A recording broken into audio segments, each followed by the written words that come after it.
Now, the second type of loop we'll be discussing is called the while loop. And the while loop is incredibly useful to us when we don't know how many times we will need to execute the body of the loop. So again, this comes up very frequently when perhaps the user is in charge of something. For example, maybe our user is entering in some data and we don't want the program to proceed until the user has entered in some valid data. We don't know how many times the user is going to make mistakes when entering data, and so we don't know how many times we would need to continually prompt them to re-enter their data. Another example would be if we were putting a wrapper around an entire program to allow our user to run the program more than once, run it as many times as they'd like.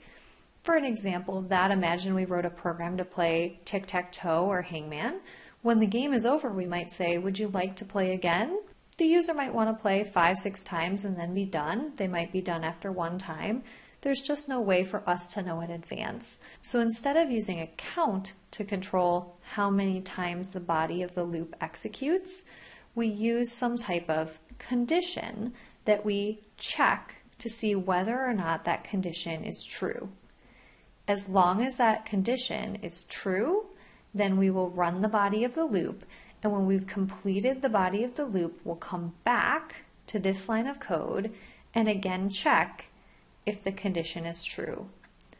If that condition has been changed throughout the body of the loop until it is no longer true, then when we come back up and check to see if it's true and it executes to false, that's the condition for which we no longer run the body of the loop. So let's go through an example to make things a little bit more clear. Let's use the example where we're prompting the user to enter in a number of hours for a parking program.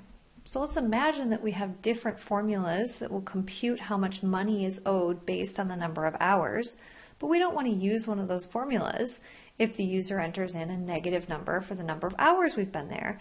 Then our program would output something like, we owe them money, which doesn't make any sense.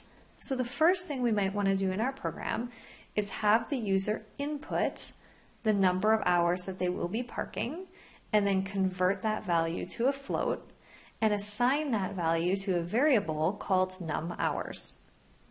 Line 3 is where our loop begins.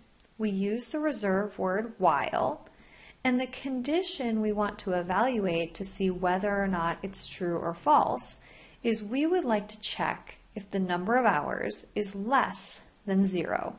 In the case that our number of hours is less than 0, then there's something we would like to do, and we would like to do that over and over and over again as long as the number of hours is invalid.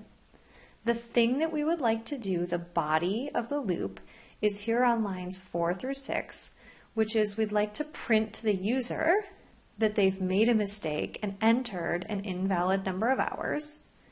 And then in lines 5 and 6 right here, we repeat the code that we did in lines 1 and 2, where we prompt the user to enter in the number of hours, cast that value as a float, and assign it to the variable num hours. So let's imagine for a moment that our user entered bad data at the first round. Their fingers slipped and they typed -5 instead of 5 hours. So let's imagine that that's what happened in lines 1 and 2 right here. In line 3, when we check this condition, is num hours less than 5, the first time our user entered -5, this condition will evaluate to true, and therefore we will enter the body of the loop. We will print this error message and ask the user to re-enter the number of hours.